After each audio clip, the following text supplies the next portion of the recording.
The man with nothing and the girl with no one. Street was cold. Not just the kind of cold that made your hands shiver, but the kind that crept into your bones and made your heart feel empty. Downtown was buzzing that night. People in shiny shoes rushed past with paper cups full of coffee, their heads down, their minds far away. They didn't see her. They never did. On the corner, sitting on a flattened cardboard box, was a little girl. She looked around 10, maybe 11. Her jeans were torn at the knees. Her small hands clutched a dirty blanket that barely covered her shoulders. She had one shoe. The other foot was wrapped in a piece of cloth. Her eyes wide, dark, and far too serious for someone her age watched everyone who passed. Not with hope, just silence, deep, painful silence. Her name was Ruby. Across the street, a man stood watching her. His clothes were simple, his jacket old, his beard was longer than usual, and his eyes tired. He looked like someone who had lost his way but not his soul. That man was KeanuReeves, but no one noticed him either, not the real him. They only saw an actor in old clothes and thought maybe he was doing a scene or just losing it. What they didn't know was that Keanu was at one of the lowest points in his life. He had quietly stepped back from films. A private investment went wrong. His house was sold. His friends didn't call like they used to.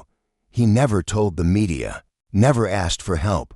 He just kept walking, kept living, quietly. He crossed the street slowly. Ruby didn't move. Most people who came near her either gave her cold glances or tossed coins without a word. But this man sat down beside her. No camera, no crowd, no agenda. Cold tonight, he said, gently. She didn't answer. What's your name? She stared. At the sidewalk. He didn't push. They sat there together in silence for a few minutes. The traffic moved. The world kept spinning. But that small corner felt still. Finally, Ruby whispered, Ruby. Keanu smiled. Ruby's a strong name. I like that. She looked at him, just for a second. Who are you? Just a guy who's had better days, he said with a soft laugh. But I'm still here. That made her raise an eyebrow. Me too. He nodded. Yeah, you too. They talked a bit more. Not about deep things, just little ones. She told him she liked old cartoons. He told her he used to sleep on benches too when he first started out in Hollywood. She didn't believe him at first. He didn't argue. The night grew colder. Keanu stood up. You hungry? She didn't answer, but her eyes did. He held out a hand. She looked at it for a long time before placing her tiny fingers in his. They walked to a small diner nearby. No one stared. No one cared. The world was too busy. Over to bowls of hot soup. Ruby ate like it was her first meal in days. Maybe it was. She didn't talk much, but she listened. And Keanu, for the first time in a while, felt like someone was actually listening back. When the owner of the diner came over to clean their table, he paused.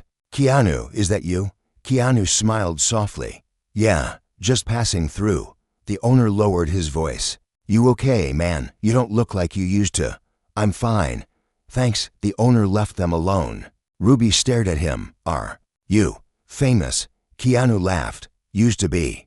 Then why are you like this? He looked at her. Really looked. Because sometimes life doesn't care who you are. It just happens. But what matters is what you do next. Ruby looked down.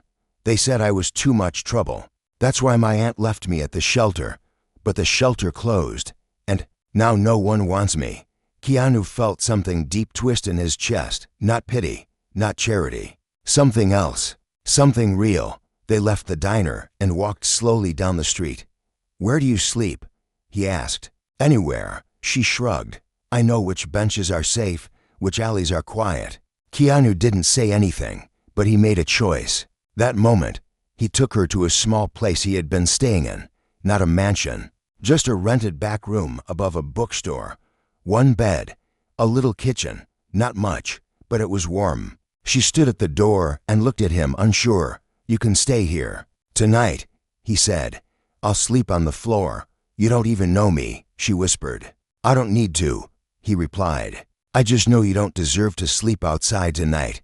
That night, Ruby fell asleep under a real blanket for the first time in weeks, and Keanu sat on the floor, his back against the wall, watching the tiny rise and fall of her breath. He didn't know why he'd done this, but somehow, deep in his heart, it felt right. He had no idea how much it would change both their lives, or what truth would come knocking very soon. But for now, it was quiet. For now, they were safe. And sometimes, that's enough to start something beautiful. Asterisk whispers of the past, and the letter no one expected. The morning light crept through the dusty window, landing softly on Ruby's sleeping face. Her hair was messy, her small hand tucked under her cheek. Keanu had barely slept. He watched over her most of the night, not out of fear, but something else, something hard to explain. Maybe it was the feeling of responsibility, or maybe it was that deep, quiet pain he had been carrying for so long, slowly starting to fade. When Ruby opened her eyes, she looked around, confused. Then she remembered the soup, the warmth, the man with tired eyes but a kind heart. "You stayed," she whispered. "Told you I would," he replied with a soft smile. She sat up, rubbing her eyes. "You really slept on the floor?" Keanu nodded. "Wasn't that bad. Floor's cleaner than some of the hotel rooms I've had." She smiled a little. It was small, but real. Her smile was a rare thing, like sunlight through heavy clouds. They had toast and jam for breakfast. He had bought the bread with the last of his coins the night before. Ruby ate slowly, savoring each bite. "Do you have to go somewhere today?" she asked suddenly. Keanu looked down at his chipped coffee mug. "No, not really. No job." He shook his head. "Not right now. No movie." He smiled. "Not for a while." She tilted her head. "So what do you do all day?" "I walk. I think. I sometimes help people move things. Sometimes I read." "That sounds boring," she said honestly. "Sometimes it is," he agreed. But neither of them said what they were really thinking. That maybe, just maybe, they didn't feel so alone anymore. Later that afternoon, Keanu took her to a thrift shop. Her clothes were still dirty, and she needed shoes. He let her choose. She picked a red hoodie, slightly too big, and a pair of worn-out sneakers that actually fit. When she tried them on, she looked at herself in the mirror for a long time. "You look good," Keanu said, standing behind her. She didn't respond, but he could see it in her eyes. The way she stood a little taller. As they left the shop, something strange happened. A woman in a fancy black coat walked past, glanced at Ruby, and froze. Her eyes widened. Then she kept walking fast, her head down. Ruby didn't notice, but Keanu did. He turned back and saw the woman pull out a phone. He felt something shift inside him, a whisper, a warning. They returned to his small room. Ruby sat on the bed, reading a children's book Keanu had found at the store downstairs. She was calm, peaceful. Then came the knock. 3 short knocks, sharp, impatient. Keanu opened the door slowly. A man stood there, in a dark suit, sharp eyes, slick hair. "Mr. Reeves," he said, "I believe you have someone with you. A child named Ruby." Keanu stepped in front of the bed, blocking Ruby's view. "Who are you?" The man showed a card. It read, "Private Investigator, Raymond Halpern. I've been hired to find her. Her family has been looking." Keanu's eyes narrowed. "Her family?" "Yes," Halpern said. "Well, not exactly family, more like the estate manager. She's very valuable." Keanu was confused. "She's a child. She's an heiress," Halpern said plainly, "though she doesn't know it yet." Keanu didn't move. Halpern stepped closer. There was a large inheritance left behind by her grandmother. Ruby's mother vanished years ago. Her aunt disappeared recently too. We believe Ruby's the only one left. But someone doesn't want her found. Someone powerful. Keanu's voice was low. "Then why are you telling me all this?" "Because someone saw you with her. And I've been told you're broke, unemployed, unstable. They think you're using her." Keanu stepped forward. "Get out." Halpern raised a hand. "Hey, I'm just doing my job. But I'm warning you. People will come looking. People who don't ask politely." He handed a sealed envelope. This was meant for Ruby. Her grandmother left it with her will. Then he left. Keanu locked the door, then turned to Ruby. She looked scared. "What's happening?" "I don't know," he said honestly. "But this is yours." He gave her the envelope.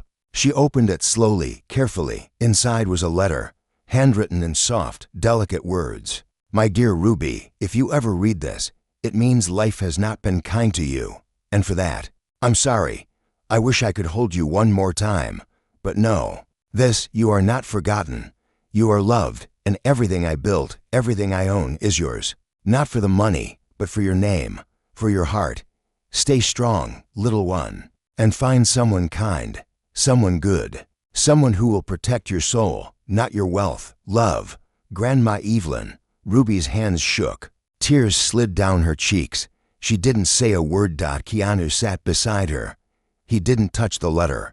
He didn't say anything. He just let her. Cried out when the silence settled again. Ruby asked, "What do we do now?" Keanu looked at her gently. "We stay together. I'm not letting you go." She looked up at him. "But I'm not yours. You don't have to be mine," he said. "I'll still protect you, like you're my own." Ruby wiped her eyes. Outside, the world moved fast. The city kept spinning. Danger still waited around the corner. But inside that tiny room, something powerful was growing. Not just a bond, but something stronger. A promise, and that promise would soon be tested like never before. The storm outside, and the shadows within. Next morning felt heavier. Keanu stood by the window, looking down at the street. The city was busy, like always, but today everything felt different. The letter from Ruby's grandmother sat on the little wooden table, folded neatly. It wasn't just paper anymore. It was a door to a life Ruby never knew she had, and a door to trouble they couldn't yet see. Ruby was quiet. She sat cross-legged on the bed, her eyes on the floor. The red hoodie she wore looked brighter in the light, but her face looked older, tired, the kind of tired a child should never feel. "Do you believe it?" she asked softly. Keanu turned. "About the letter?" She nodded. He walked over and sat beside her. "I believe she loved you, and I believe someone didn't want you to know." Ruby hugged her knees. "What if they take me away?" Keanu looked at her. "They won't, not while I'm here." She looked up at him.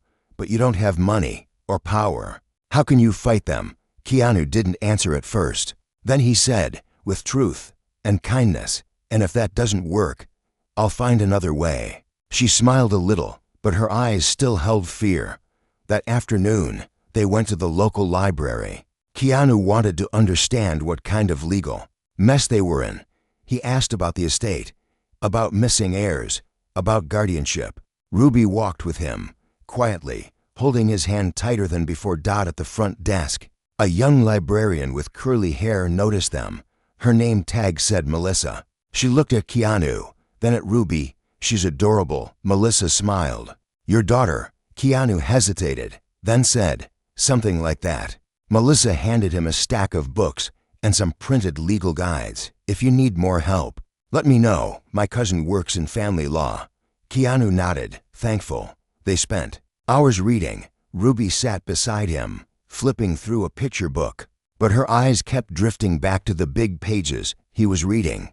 Every time he sighed, she would look at his face, trying to read it. Finally, Keanu looked up. "You okay?" She shrugged. "I like being invisible. Now, everyone's watching." "They're not watching you," he said gently. "They're watching the money. There's a difference." Ruby thought about that. "I wish I could disappear." Again, Keanu reached for her hand. "Not this time. You deserve better than shadows." As they walked back, something felt off. A black car was parked across the street, windows tinted, engine running. No one got out, but Keanu noticed it was there again, same place as yesterday. He didn't say anything to Ruby, but he held her hand tighter. When they got back to the room, they found the door slightly open. Keanu froze. He pulled Ruby behind him and stepped in slowly. Everything was tossed. Drawers open, books scattered. The letter was gone. Ruby gasped. "The letter." Keanu rushed to the table. "Gone." He turned to her. "Ruby, stay behind me." Just then, the closet creaked. Keanu grabbed the heavy lamp from the table and moved slowly, step by step, his heart pounding. He yanked the door open. Nothing. Just the wind through a cracked window. Ruby pointed. The fire escape. Someone had left. Keanu locked the windows, shut the curtains, then sat down hard. They were here, Ruby whispered. Yeah, Keanu said. They were. He called Melissa from the library, asked for her cousin's number. When she heard what happened, she sounded worried. Be careful, Keanu. If someone broke in, they're not just after papers. They might be after her. He hung up and turned to Ruby. We can't stay here. She nodded. They packed what little they had. Keanu's backpack, her red hoodie, some books, 2 sandwiches from the bakery downstairs. Then they left. They didn't take the main road. They went through back alleys, quiet streets. Keanu kept looking. Behind them, Ruby stayed close. They found an old friend of Keanu's, an older man named Jimmy who ran a used record shop in Chinatown. Keanu had once helped Jimmy's brother get into rehab. Jimmy let them sleep in the back storage room, just for a few nights. Keanu said, "Take your time," Jimmy replied. "She's safe here." That night, Ruby lay on a pile of old blankets. She turned to Keanu. "Do you miss being famous?" He smiled in the dark. "Sometimes. Mostly when I'm hungry," she giggled. Then she asked, "Why did you help me?" He was quiet. Then he said, "Because someone helped me once, when I had nothing, and they never asked for anything back. Just gave me a place to rest, a little peace." "Who was it?" "An old woman who ran a bookstore," he said softly. "She told me you don't have to be perfect to save someone. You just have to show up," Ruby whispered. "You showed up," he nodded. "And I'm not leaving." But the truth was, something deeper was happening. This wasn't just kindness anymore. He was becoming something more than a stranger. And Ruby, she was starting to feel what it meant to belong.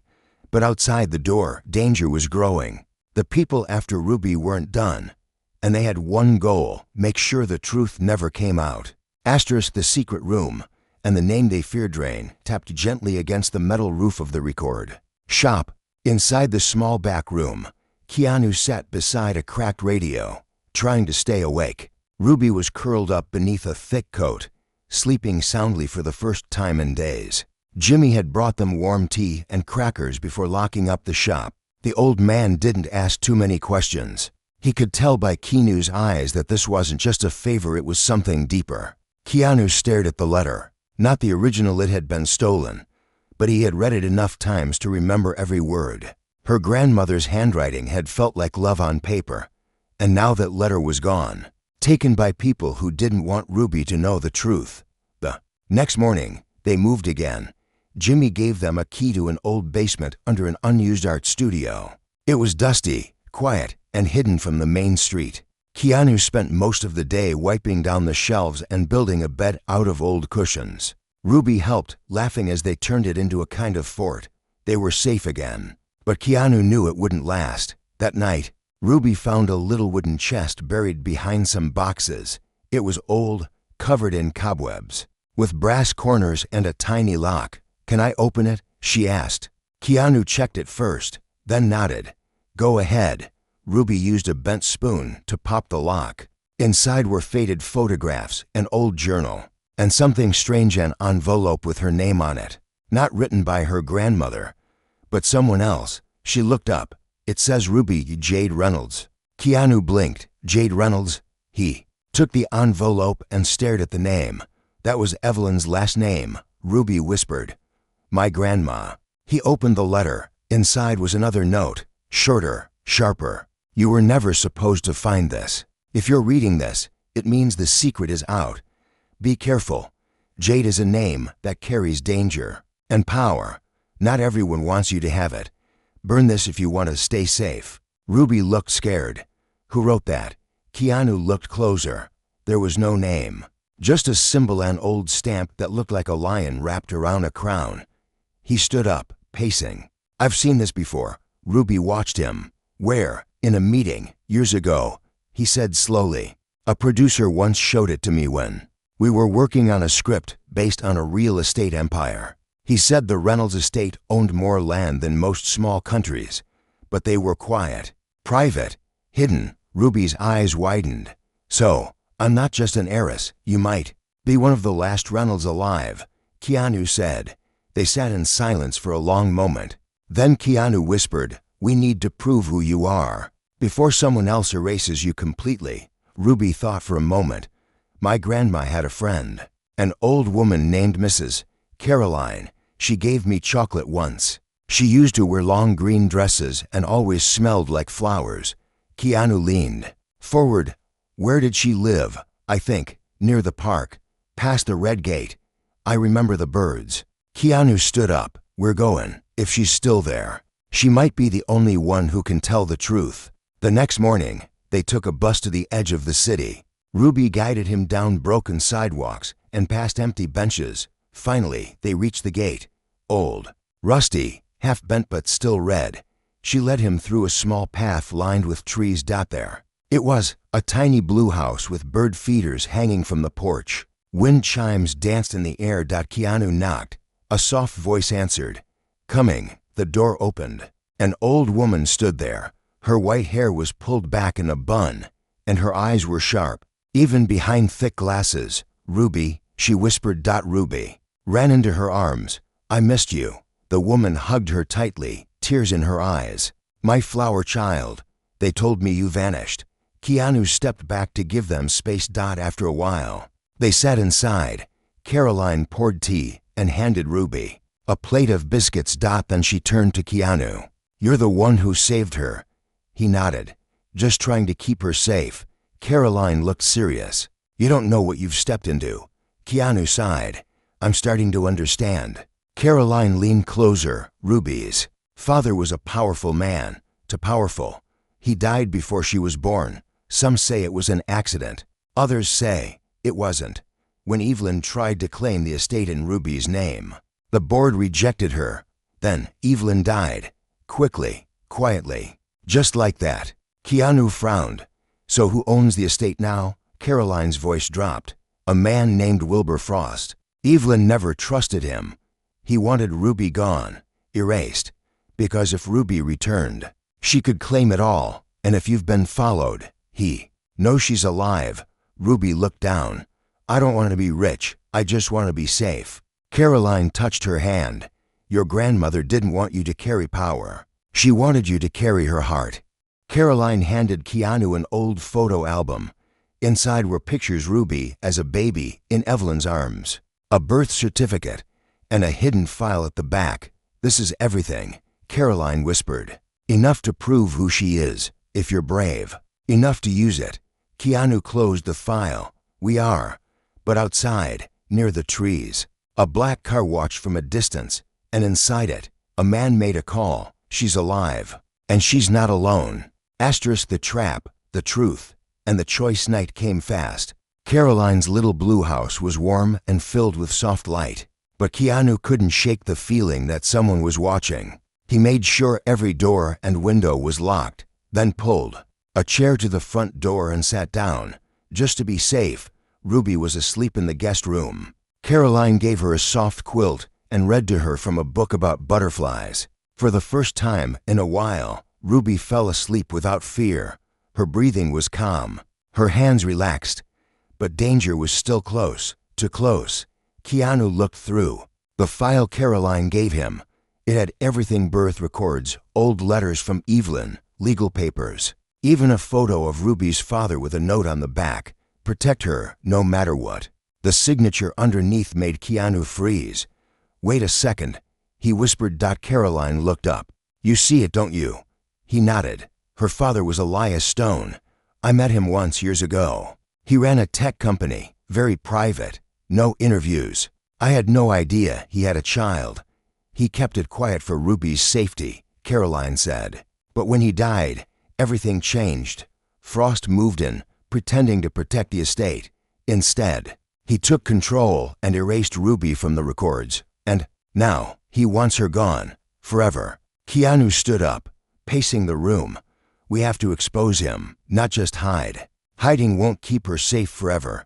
Caroline opened a drawer and pulled out a flash drive. This has emails between Evelyn and Frost, threats, warnings, legal tricks. She kept copies just in case.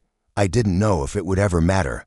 But now, Keanu took the drive. It matters. Suddenly, the phone rang. Caroline froze. Keanu picked it up carefully. Hello? A deep voice answered, cold and slow. You've gone too far. Keanu said nothing. Bring the girl to Linwood Square. Tomorrow, noon. Come alone. Or she disappears for real. Then silence. He hung up. Caroline, single quotes, S face was pale. He knows. Keanu looked at her. We're not walking into a trap. We're going to turn the trap on him. She blinked. How? Keanu pulled out his phone. I still have a few friends left in the press, real ones. People who know the truth when they see it. He called a journalist named Maya Lin. She had once interviewed him after a charity project. Tough, honest, never sold out. Maya, it's Keanu. I need you to listen carefully. This isn't a story, it's a life. He explained everything. By the time he finished, Maya said, send me the proof, all of it. I'll be there tomorrow with cameras. The plan was simple, but dangerous. Keanu would go to Linwood Square with Ruby.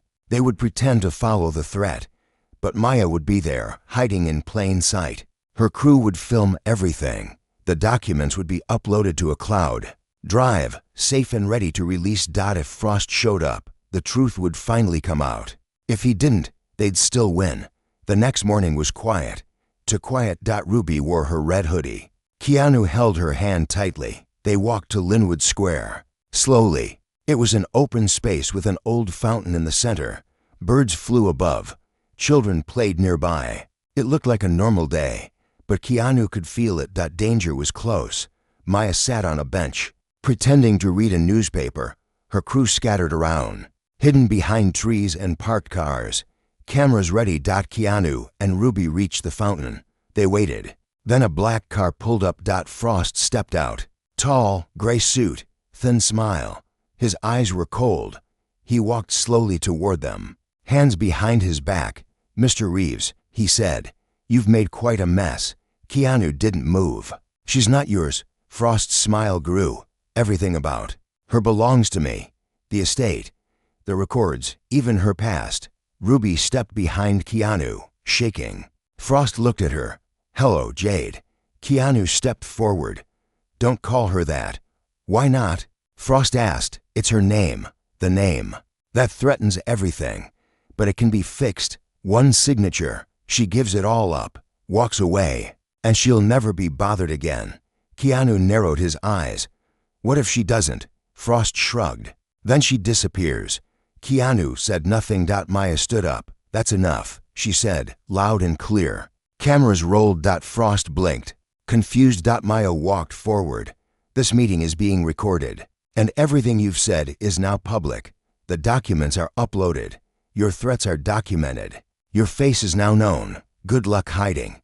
Frost's mask cracked. He turned, eyes wide. You planned this? Keanu nodded.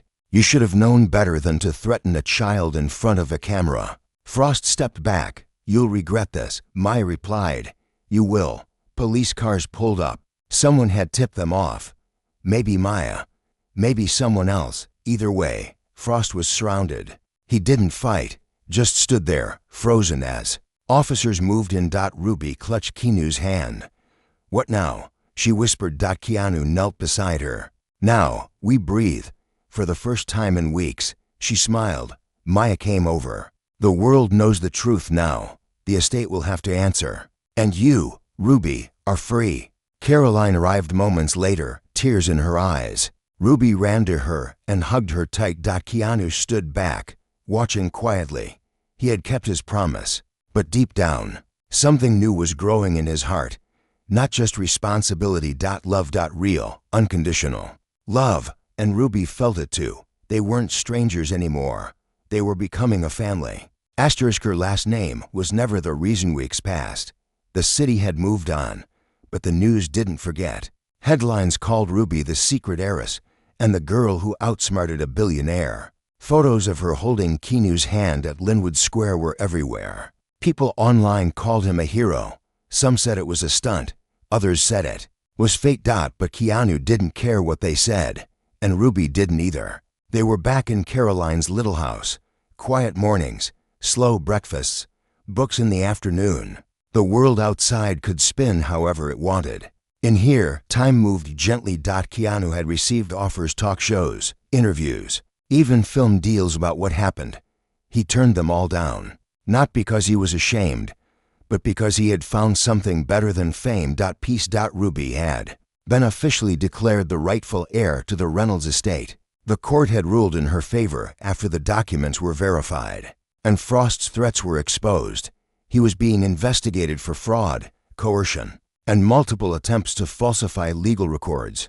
The estate's board had been forced to resign, but Ruby didn't want the money. She wanted a home. Keanu looked over the paperwork one afternoon. The estate lawyer had left it on the table. All he had to do was sign as her legal guardian. He stared at the pen for a long time. Then he looked at Ruby, who was drawing butterflies on the wall with chalk. "Hey," he called gently. She turned. "Yeah, are you sure about this?" She walked over. "Serious, are you?" He smiled. "More than anything." She nodded. "Then sign it." He did. The moment his name touched the page, something changed. Not just on paper, something inside him. He hadn't realized how broken he still was, how much he needed someone to need him. And Ruby, she had been the piece missing in both their lives. She hugged him tight. "I don't want to be rich," she whispered. "I just want to stay with you." He held her closer. "You will, always." The house got a little brighter after that. Caroline helped redecorate a spare room just for Ruby's stuffed animals, paper lanterns, tiny bookshelves. She even found an old wooden desk where Ruby wrote her first letter. "Dear Grandma, I found someone, just like you said. He doesn't care about money, just me, and I love him." Keanu started volunteering at a local shelter, the same kind of place Ruby had once been turned away from. He fixed doors, served food, read books to kids, and when people recognized him, he simply smiled and said, "Just helping out." They lived simply. Ruby didn't want a mansion. She didn't want guards or gates. She wanted to walk barefoot in the garden and eat noodles on the floor and fall asleep listening to the wind.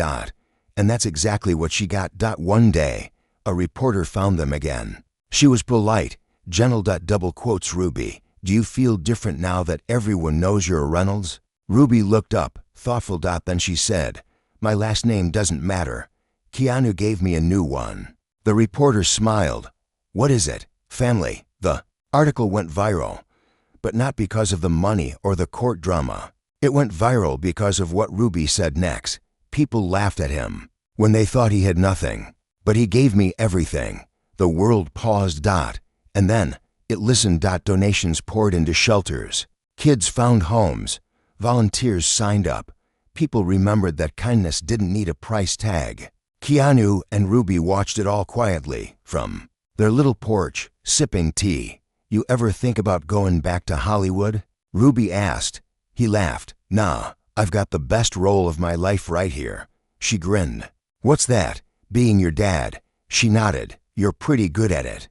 Just wait till you see my pancakes." He smirked. They laughed, the sound rising with the wind. It had all started with a moment on a street corner. A girl who thought no one would ever notice her, and a man who had forgotten how to be noticed. Together, they made something unbreakable. Not because of the past, not because of money. But because sometimes the people with the least to give end up giving the most. And sometimes the ones laughed at the most are the ones the world never forgets.